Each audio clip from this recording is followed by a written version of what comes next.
Coming to you live from the sunny state of Western Australia, from the city of Perth. It's me, Daz Boots Best. I'm here with a very first episode of what is going to be an ongoing series of how to improve your harmonic playing for the blues style. We've got here today is about 10 tips to help improve your playing. And now these are just my tips. These are just things that I found along the way. It's not exclusively it. There will be more than 10. It's just that 10 is a nice round number. And whilst this is also my opinion too, so by all means feel free to disagree.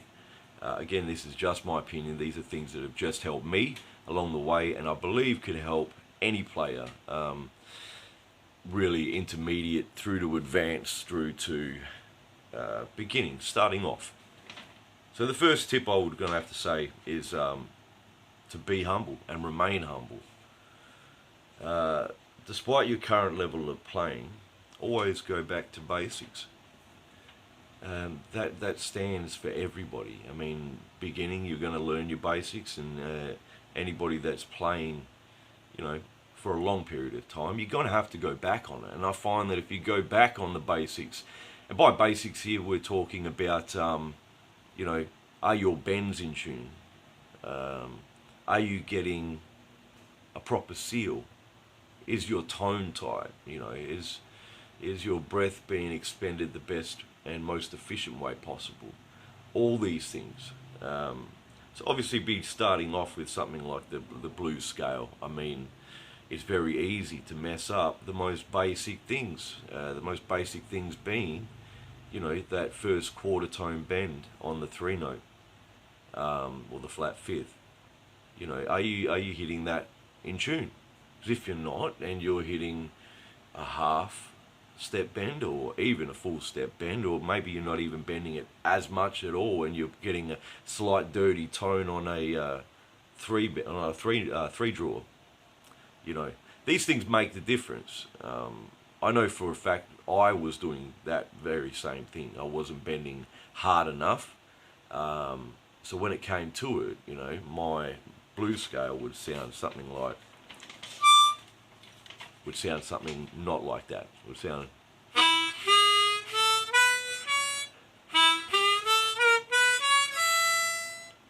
as opposed to the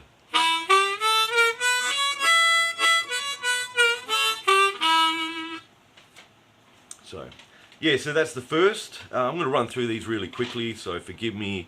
I will go into detail with anybody. If you want to, please contact me if these aren't clear enough for you. Second thing, whilst I just mentioned it, is master the blues scale. I would call this the Butterfield method, because as we all know, Paul Butterfield, he generally mastered the blues scale and pretty much didn't stray from it his entire career. I think there are a few songs he did third and maybe first position, but second position blues scale was his home. And that's saying something. After you've mastered the blues scale, I mean, generally, then you've got a vocabulary that can extend for eons. It did get tired with Paul after a while. I think he could have done a lot. I am not a Butterfield by any means, but and this isn't discrediting the man at all. But if he, made his home in the third position blues scale, 2 octaves worth of blues scales there, he would have gone crazy with that, I think, in a good way, of course. So you got your first, second, and third position. I would prioritize. First, second, and third position blues scale should be, something that you are learning first off. And I know for a fact, I stuck to the second for a long time, for years actually, before I even learned the third. It wasn't until I ran into, I came into contact with Dennis Grunling and started taking some lessons from him and some advice from him, that I started exploring the third position, and now I feel like that has extended my playing vocabulary ridiculously. And for me, the third position blues scale is where it's at. Blues, I mean, it's so moody and there's just so much you can do with it, you know.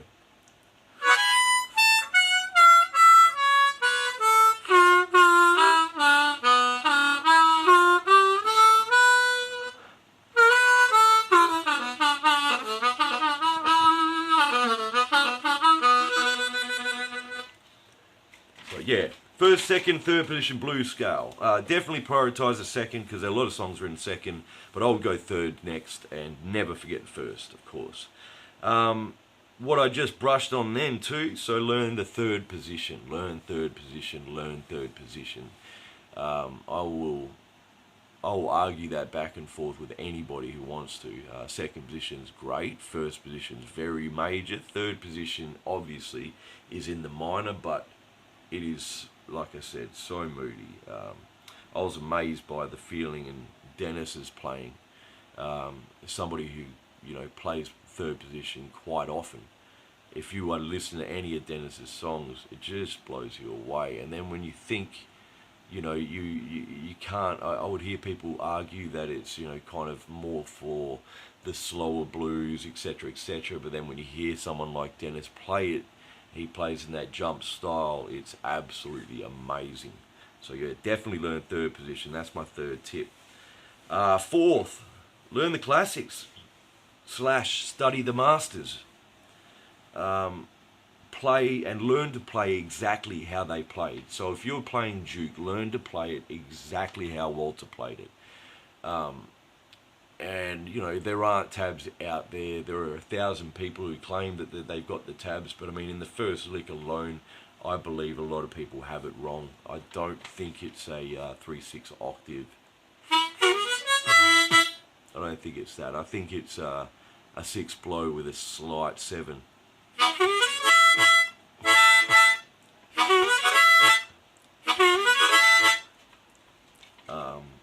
It's just that these recordings, you know, obviously being very old, I think they slightly flatten the sound, and you know, you don't get it. But that aside, learn to play what they're playing exactly and play it. And then before you add your own flair, obviously, I will play Duke now and I'll play it in my style, and that's not to be egotistical, but you know, everybody kind of adapts something for their own after a while. Definitely learn the classics, study the masters. I will include a, actually if you go to my playlist, search in my channel, go to my playlist, you will see a playlist there called The Greats. I recommend anybody go through that. That's everybody from James Cotton to George Harmonica Smith, and a couple of modern guys like Dennis and Rod Piazza. To check out and play. Definitely learn it. You'll find one or two guys kind of resonate with you, and you might learn more of their songs and style than someone else, and that's great. Stick to that for a while and then move on from there. Okay, fifth, practice every day. Practice, practice, practice. We've all heard it, right? But practice every day. Make a point of it. Even when you aren't feeling up to it, get in there and at least put in 15 minutes.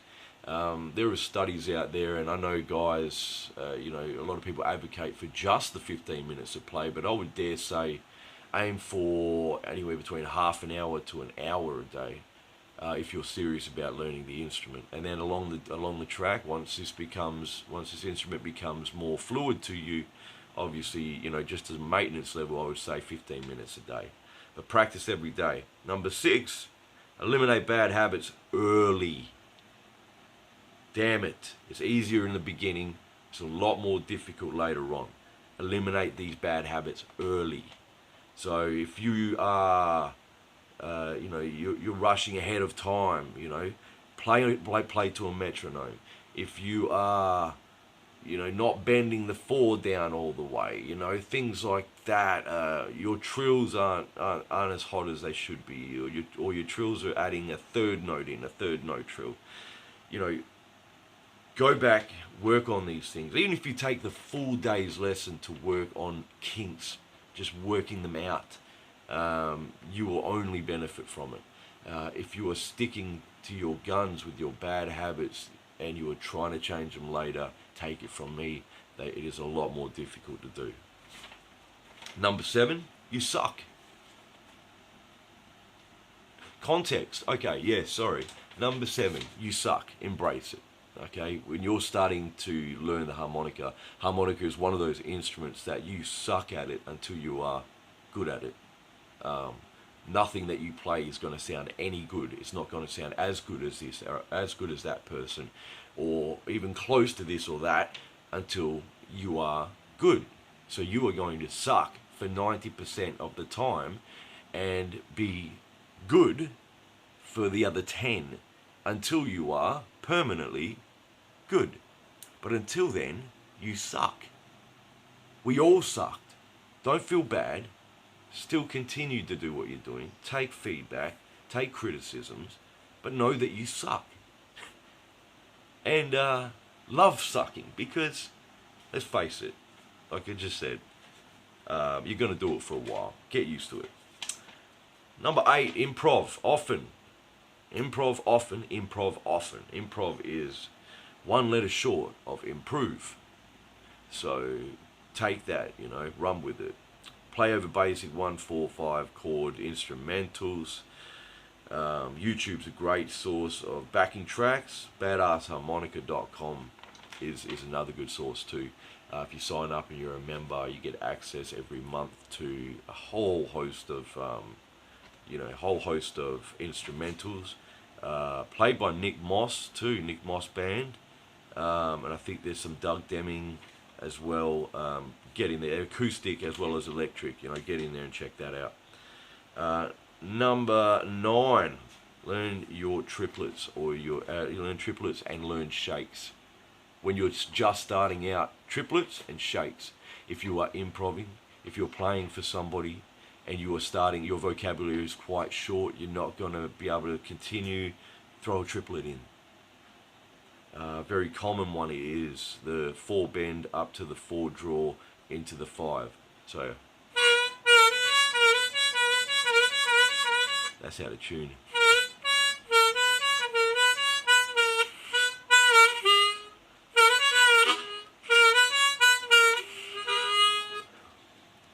So yeah, this is out of tune. I'm gonna have to fix it up later. But get used to it. Say triplets and your shakes.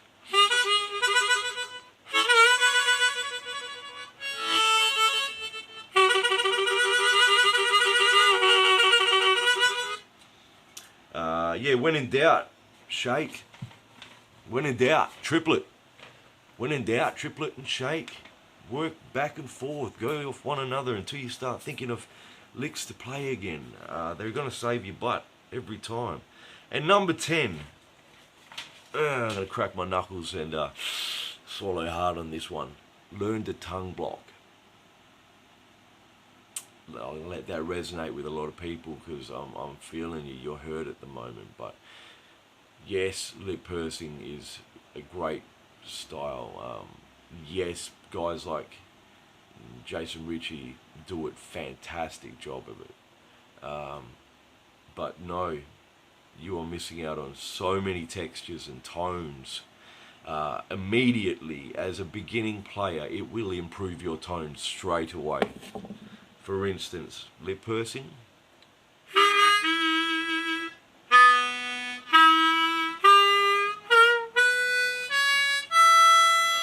As opposed to the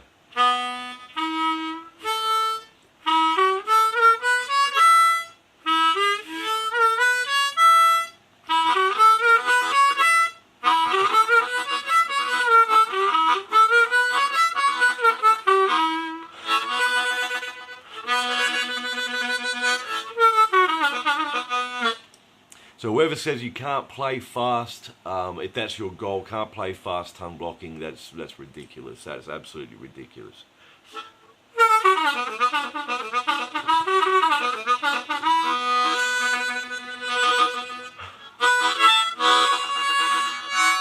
Again, out of tune, but we'll fix that up.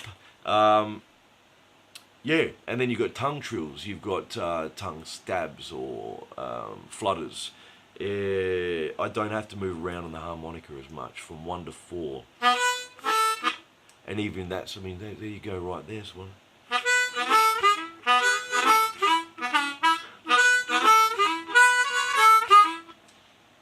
Immediately, as opposed to the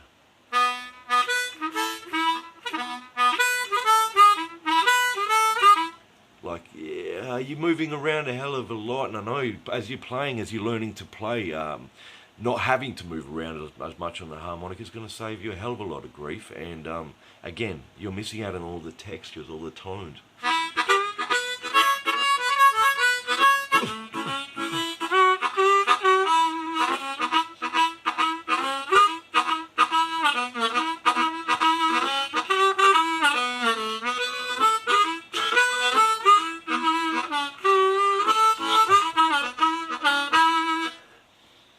Yeah, learn to tongue block. I'm not saying one is better than the other, although it is, of course, tongue blocking is. I'm not going to fight anybody over tongue blocking versus lip pursing, although I'm ready for it. Come on, bring it on. Get in there, give it a go. Obviously, playing the harmonica is better than not playing the harmonica, so if you can't do one, you aren't willing to learn, obviously just, completely ignore the fact that you're going to miss out on so many different tones and textures. And ignore my advice. Otherwise, if you're interested in actually improving your playing, definitely start off tongue blocking. If you're not, start learning how to tongue block. And believe me, once you get that first, those textures and those traditional, authentic licks, you're going to thank me for it. Right, so there's 10 tips off the bat that you can use to apply to your practice today. In order to make yourself better, in order to improve immediately, today, starting right now. These will only source to benefit you. So today's tips were brought to you by badassharmonica.com. I would recommend them. I would recommend Dennis and his website every step of the way. Certainly helped me when I got to a level in my playing, and I needed to improve. It took it to the next level, and it's continuing to burst through different plateaus for me. So, yeah, I owe badassharmonica.com a hell of a lot, and that's why I'm recommending them to you. Go check them out. In the meantime, from sunny Perth, WA, g'day, good night, good afternoon, wherever you are, guten Tag. Have a good one. Take care. Before I forget, even though I've mentioned it 1,000 times, go check out www.badassharmonica.com for all your harmonica needs. We've got jam tracks, we've got CDs and MP3s, as you can see before you now. If not, just to perv on all the gorgeous vintage items that you will see before your eyes now. We've got bullet bags, also quite unique. You've got labels, keys. You can donate to the man himself, support the cause, support your blues harmonica heroes. Thank you all for tuning in. I sincerely appreciate that. And I suggest you check out www.badassharmonica.com while you still can. Become a member like I am and reap the benefits. That's all, folks.